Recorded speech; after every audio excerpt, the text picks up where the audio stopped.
Before I say anything else today, I want to read you one number, and I want you to actually sit with it before you decide what you think about it. 200. That is the number of American service members that an Islamic Revolutionary Guard Corps spokesman said were killed during a 15-day period of fighting between the United States and Iran. 200, not wounded, killed.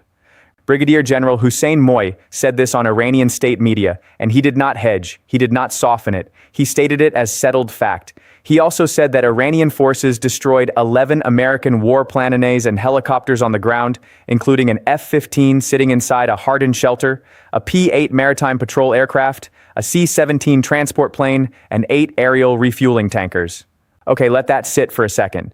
If even a fraction of that claim is true, it would represent one of the worst single losses for American air power since Vietnam. So here is the question I am going to spend the next 20 minutes answering honestly without spin in either direction. What has Iran actually claimed? What can we actually verify? And what is the real gap between those two numbers? Because that gap, once you understand it, tells you almost everything you need to know about how modern wars are fought in the information space as much as they are fought in the air. Let's get into it. First, let me lay out exactly what was said because precision matters here more than almost anywhere else.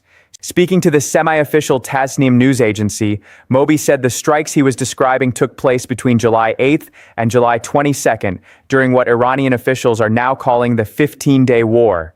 He said Iranian forces struck 8 separate locations where American troops were stationed, including one site he claimed contained 20 hardened shelters that were destroyed in a single operation. He said the number of wounded American personnel was, in his words, far higher than the reported death toll. And then he did something that I think is actually the most interesting part of the entire statement. He challenged Washington to allow independent journalists to visit the strike sites and verify the casualties themselves. He called the official American casualty figures absolute lies. Now, that is a very specific kind of claim. It is not vague. It comes with a dare attached to it. And that combination, specificity, plus a public challenge to verify, is designed to make the claim feel more credible than the usual wartime chest thumping. So we have to take it seriously enough to actually check it, not dismiss it because it is Iranian state media, and not accept it because it sounds detailed. Check it. This is also not the first time an Iranian official has personally attached his name to a specific American aircraft loss claim, only for the claim to unravel almost immediately. Back in May, the governor of Bushehr province, a man named Masoud Tangastani, told Iranian state television that a U.S. aircraft had been destroyed in his own province. It was reported with real specificity, a named location, a named official, a named branch of Iran's armed forces taking credit. Within hours, Central Command issued a flat denial, stating plainly that no American aircraft had gone down anywhere near Bushehr. No wreckage was ever produced, no flight tracking anomaly was ever identified by independent aviation monitors. The story simply stopped being repeated within a news cycle. I want you to hold on to that example because it establishes something important before we even get to the big July claim.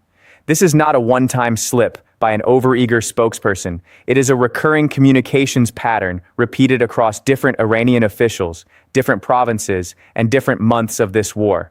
And this is not the first time this exact pattern has played out in this war. Go back to March. The IRGC announced that it had struck the American aircraft carrier USS Abraham Lincoln with 4 ballistic missiles, and Iranian state outlets said the ship was so badly damaged it was withdrawing toward the United States. Iranian officials called it a mobile base that could operate anywhere in the world's waters and said the strike had crippled it. U.S. Central Command's response came within hours. Their statement was blunt. The Lincoln was not hit. The missiles didn't even come close. Weeks later, Central Command went further and clarified that the only carrier actually struck during that phase of the war was Iran's own drone carrier, the Shahed Bagheri, hit at its berth in Bandar Abbas before it ever left port. Fact-checkers later traced viral video clips claiming to show the Lincoln burning back to old unrelated footage with visual artifacts that gave away the fabrication. So that earlier claim, the one about America's most visible naval asset in the Gulf, collapsed under verification. Keep that pattern in your head because we are about to see it again with the July claim.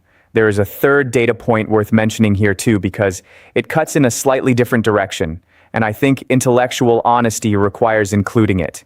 During the fighting around Kuwait, 2 American F-15E fighters were lost, and it later emerged through Pentagon disclosure, not Iranian claims, that they were brought down by friendly fire during a chaotic exchange, not by Iranian action at all. I bring this up because it shows something important about how confusing real combat casualty accounting actually is, even from the American side, without any adversary propaganda involved.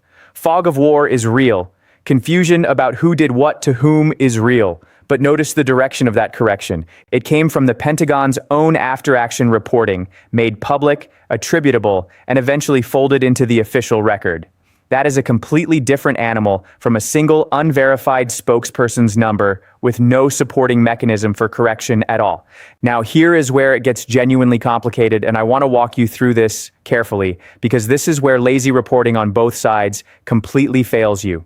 The United States military has in fact sustained real and painful losses in this war. This is not a case where nothing happened and Iran invented an entire conflict out of nothing. On March 1st, just days into the war, Central Command confirmed 3 American service members killed and 5 seriously wounded during Iranian retaliatory strikes, the first American combat deaths of the entire campaign. In Kuwait, 7 American and coalition soldiers were killed and dozens wounded when Iranian missiles struck a base. And separately, 4 more service members died and 77 were wounded in a different Kuwait incident.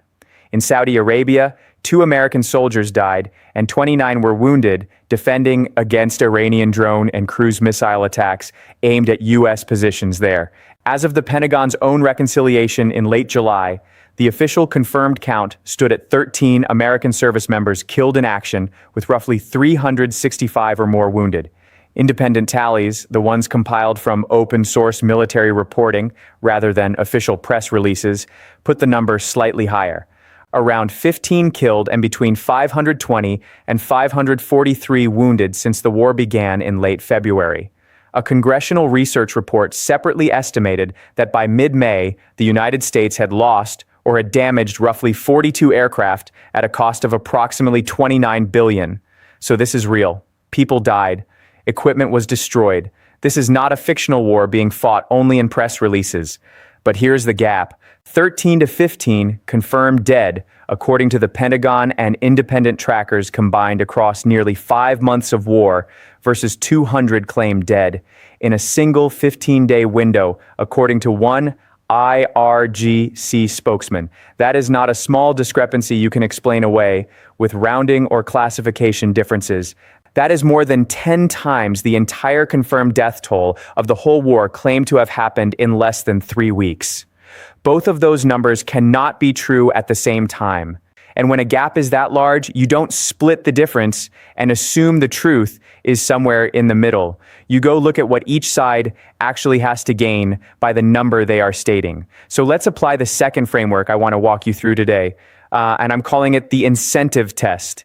Every casualty claim in every war ever fought has been shaped by what the side making the claim needs that number to accomplish. This is not cynicism. It is just how information warfare has worked since the printing press existed, and honestly, long before that. So ask what Iran needs right now. Iran is coming out of, by any honest reading of the last 5 months, a deeply damaging war. Its supreme leader was killed in the opening strikes.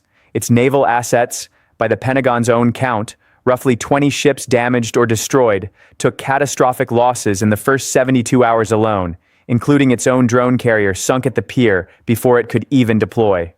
Its air defense networks along the southern coast were degraded repeatedly through multiple rounds of strikes.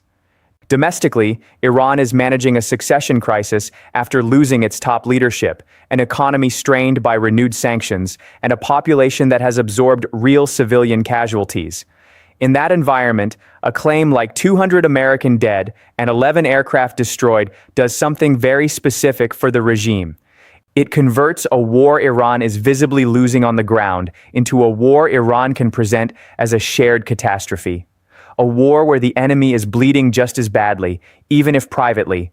It gives Iranian state media a headline that restores a sense of parity and deterrence at exactly the moment domestic morale needs it most. That is what the number is for. It doesn't need to be true to do its job. It needs to be believed by the audience it's aimed at, which is primarily the Iranian public and the wider region, not international fact-checkers. Now flip it. What does the United States have to gain by understating its own losses? Also, something specific. Undercounting combat deaths and equipment losses keeps domestic political pressure lower heading into an election cycle, keeps allied confidence in American capability intact, and denies Iran the propaganda value of a high number circulating in Western media. So no, I am not telling you that the American number is automatically the honest one, just because it comes from the Pentagon and not from Tasnim. Governments underreport their own losses constantly, and this Pentagon has a well-documented pattern throughout this war of revising casualty figures upward weeks after initial denials. Exactly what happened with the March aircraft carrier incident and several strike claims since. The honest position is that both sides have a motivated number, and your job as a viewer is to weight each claim by how independently verifiable it is, not by which government said it. And that brings me to the third framework, which I think is actually the most useful one you will take away from this entire video. Call it the verification ladder. At the bottom rung, you have a claim made only by a state media outlet, sourced only to an anonymous or unnamed official with no satellite imagery, no wreckage photos, no flight tracking data, and no independent journalist confirmation. That is where the 200 killed claim currently sits, entirely unverified, made by a single spokesperson with zero supporting visual or open source evidence released alongside it. I'm one rung up. You have claims supported by some visual evidence, but evidence that could plausibly be staged, old, or mislabeled, which is exactly what happened with the Abraham Lincoln footage in March. A real video of a real burning ship, just not the ship or the event being claimed. Two rungs up, you have claims corroborated by a second independent government or organization with no direct stake in the outcome. Something like a neutral shipping authority confirming a tanker was struck, or a third country's air traffic data confirming aircraft movements. And at the very top of the ladder, you have claims confirmed by the country that suffered the loss itself, which is inherently the most reliable category because no government exaggerates its own casualties upward. When Central Command confirmed the deaths of 3 service members on March 1st, that sits at the top of the ladder specifically because the United States had every incentive to minimize that number, not inflate it, and confirmed it anyway. Run the July claim through that ladder and it doesn't survive contact with rung 1. No wreckage photos of the claimed F-15 or C-17. No satellite imagery of the 20 destroyed shelters. No independent journalists have been allowed onto any of the 8 sites Mohebi named, despite his own public challenge for exactly that kind of access. And Central Command's response, consistent with its position throughout the war, is that all American aircraft are accounted for. Compare that to how a genuinely top-rung claim looks when it actually happens. When Iranian ballistic and cruise missiles struck bases in Kuwait, the story did not live or die on one spokesperson's statement. Within a day, flight tracking data showed disrupted air traffic in the region. Within 2 days, the Pentagon itself confirmed the deaths and the wounded count. An admission against its own interests, since no government wants to hand an adversary a real casualty figure to broadcast. Within a week, defense reporters had cross-referenced base locations, unit deployments, and even some family notification timelines. That is what a real mass casualty event leaves behind. A trail, multiple independent points of contact that corroborate each other without coordinating with each other. The July claim has left no trail at all. Not a thin one, not a disputed one, none. And I think it's worth being precise about what I am and am not saying here, because I don't want this to come across as simply dismissing an entire government's statements because of where they were broadcast. Iranian forces have genuinely struck American positions and killed American service members. Multiple times in this war, verified by the same American military that Iran accuses of lying. That fact should stop anyone from assuming these claims are automatically zero. The problem with the 200 number specifically is not that Iran is incapable of inflicting real losses. It clearly is capable and has done so. The problem is that this particular number at this particular scale describing this particular 15-day window has none of the corroborating evidence that every other confirmed casualty event in this same war produced within days. That absence of a trail is the entire story right now. Let me give you the numbers side by side one more time, because I think repetition here actually matters given how different these figures are. Iran's claim for the 15-day window of July 8th through July 22nd, 200 American dead, 11 aircraft and helicopters destroyed on the ground.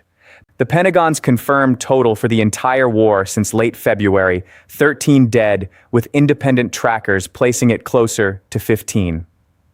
Congressional research estimate of aircraft lost or damaged across the whole conflict through mid-May 42. A number that was already being called the worst American aircraft loss rate in a modern conflict by multiple defense analysts.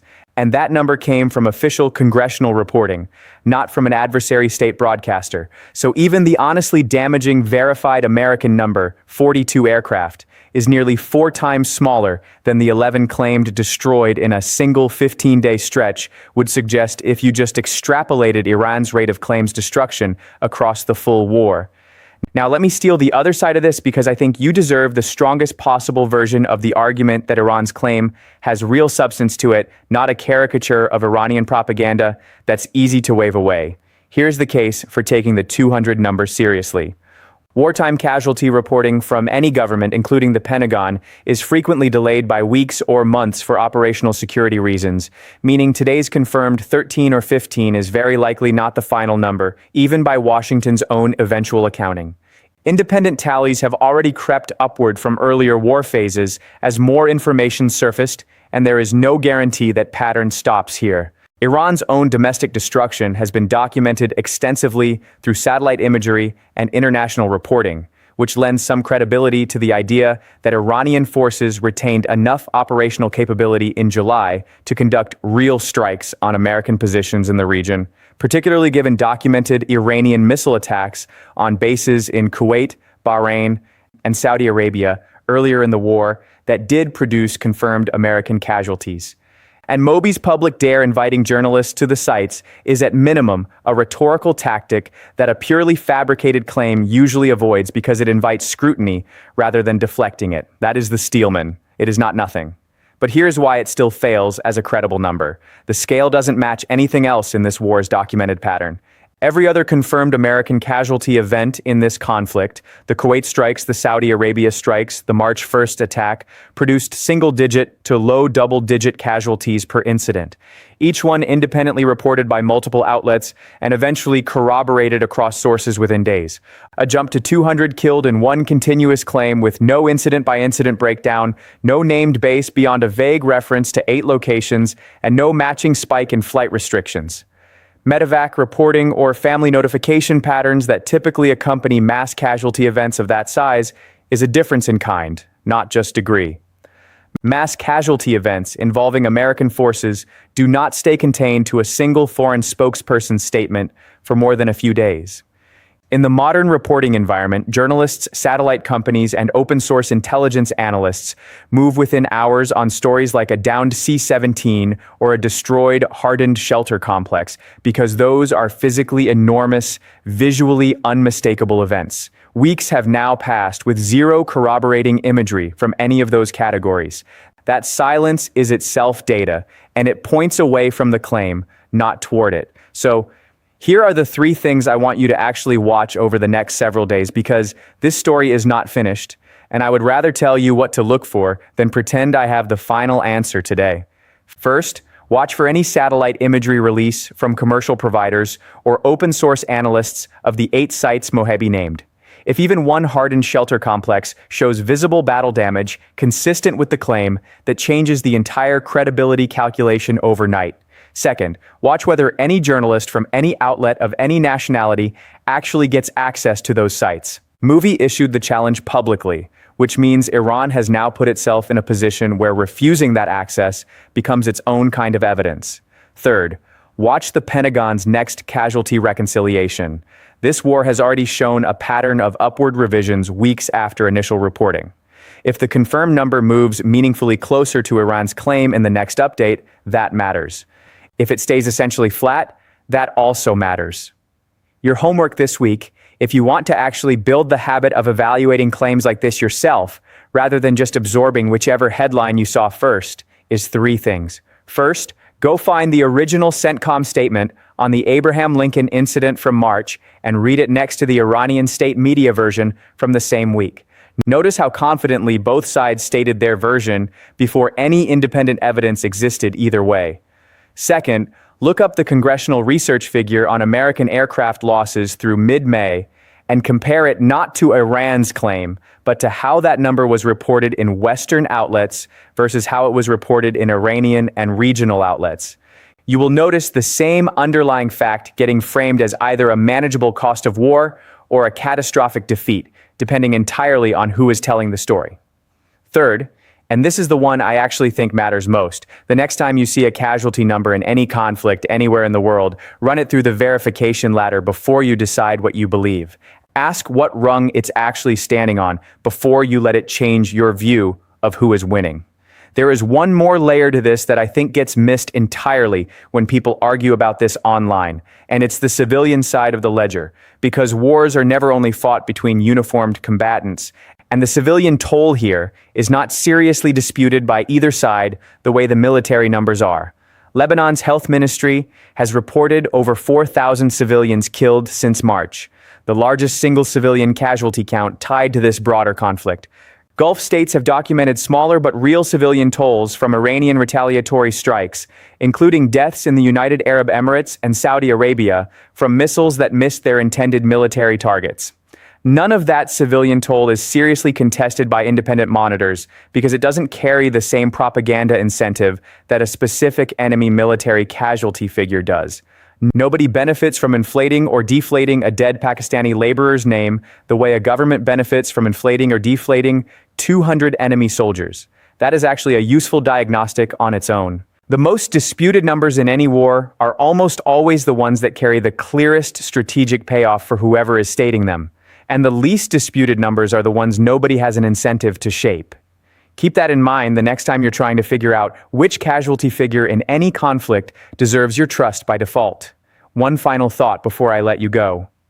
Wars have always produced two casualty counts, the one that eventually gets confirmed by historians with access to documents and wreckage and hospital records years later, and the one that gets broadcast in real time by whichever side needs the number to mean something right now.